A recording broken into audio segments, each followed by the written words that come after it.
मैया बेलासि समाव जोबोद गोख्रै बारहुंखा बारनाया गसाइगाव ओनसोलावबो गोबां गोहोम गोग्लैदों। थांनाय शुक्रबार सानखालि एबा मैया बेलासि समाव गोब्राब बारहुंखा बारनाया गुबुन गुबुन ओनसोलजों लोगोसे गसाइगाव ओनसोलावबो मैखोमै गोहोम गोग्लैदों। गोब्राब बारहुंखा बारनायनि जाहोनाव गसाइगाव महकुमानि सिङाव थानाय निलायजरा गामिनि मावरिया गावसुंथा आफादनि बिटिआर सरकारनि मददजों लुफुंनानै होजानाय बड'लेण्ड हेन्डलुम मिशननि गंसे न'आ सिलिंखार जालाङो। मख'नो गोनांदि बे न'आ बायनायनि जाहोनाव गासै गं 30 जि दाग्रा थाट, गं 30 जेकाट, मेसिन आरो गोबां जिफोरा खहा जायो। बे जाथायखौ लानानै मावरिया गावसुंथा आफादनि आफादगिरि बिहुला बसुमतारीजों लोगोसे गासैबो सोद्रोमाफोरा दुखु मोननाय फोरमायनायजों लोगोसे बे न'खौ थाबैनो सरकारखौ लुफुंनानै होफिननो थाखाय खावलायहरदों। गुबुन फारसेथिं कन्ट्रेक्टरा न'खौ मोजाङै लुफुंनानै होयैनिबो अजद दैखांदों गावसुंथा आफादनि सोद्रोमाफोरा। मा नाम मादैनि? खुलुमबाय, आंनि नामा बिहुला बसुमतारी, गामिया निलायजरा। मा जादों जाथाया? मैयाहाय जोंना 7थासोआव बारहुंखाजों जोंनि बे हेन्डलुम मिशना सेस बारजों उरायजोबदों आरो दा लेथेर फेथेर जानानै दङ। सिंथां मालायनि न'आव गोलैहैनानै गासिबो लेथेर फेथेर जानानै दं। दा सिबो दंमोन, बे सिया गिसि जाजोबनानै जोंहा फोरानगासिनोसो दङ। सिदागासिनो दङ? औ, सिदागासिनो दङ। मोनबेसे सेल्फ हेल्प ग्रुपआव सिदायोमोन?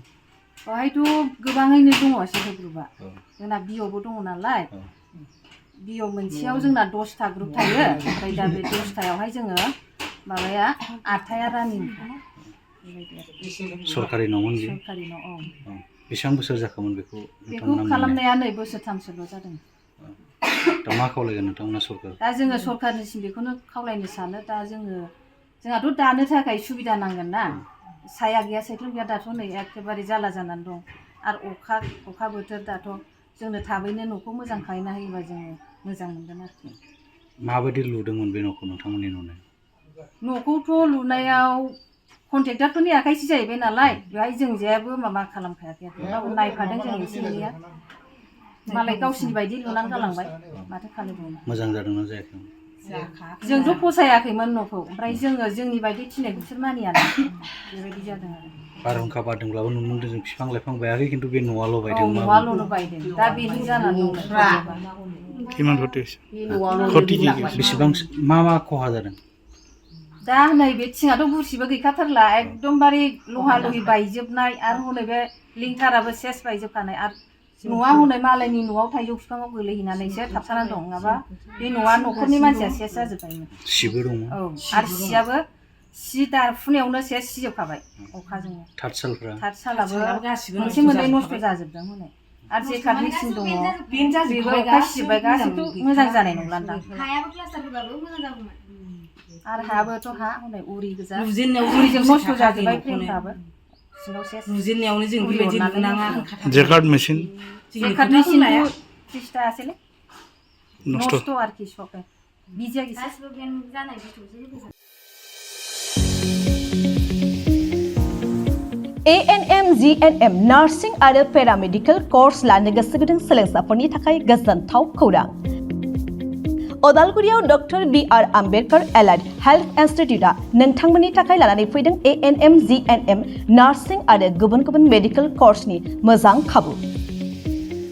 2025-26 सोलोंथाइ बोसोरनि थाखाय सोलोंसाफोरनि मुं थिसननाया दासान्दि सोलिगासिनो दं। अदालगुरि सहरनि ब्रह्मसेबा आश्रमनि साखाथियाव थानाय doctor BR Ambedkar allied health इन्स्टिट्यूटआव 2025-26 गोदान सोलोंथाइ बोसोरनि थाखाय गाहायै ANM आरो GNM जों लोगोसे गुबुन पेरामेडिकेल कर्सफोरनि थाखाय मुं थिसननाया दासान्दि सोलिगासिनो दं। भारत सरकारजों गनायथि होजानाय बे सोलोंथाइ फसंथानाव ANM आरो GNM कर्सजों लोगोसे गुबुन पेरामेडिकेल कर्सफोर फारियै BSS Diploma in Medical Laboratory Technology, BSS Diploma in Accident and Emergency Technology, BSS Diploma in General Healthcare Maternity Assistant, Emergency Patient Care Technician, BSS Diploma in Sanitary Health Inspector, BSS Diploma in ECG Technician, X-ray Technician, Nursing Assistant आरो फिजियोथेरापि कर्सनि सोलोंथाइ लानो हागोन। बे सोलोंथाइ फसंथानाव रोंगौथि गोनां फोरोंगिरिफोर आरो पेरामेडिकेलनि गासै गोनां जौगा थाखोनि आगजुफोरनि खाबुनि गेजेरजों फोरोंथाइ होनाय जायो। लोगोसे थानायनि थाखाय हस्टेलनि खाबुखौ बे फसंथानाव मोननो हागोन। अब्ला मानोथो गोबाव खालामखो? मेडिकेलाव साख्रि मावनो गोसो गुदुं लाइमोनफोरा ANM आरो GNM जों लोगोसे गुबुन पेरामेडिकेल कर्सफोरनि सोलोंथाइ लानो थाखाय doctor B.R. Ambedkar allied health इन्स्टिट्यूटआव मुं थिसनफैदो।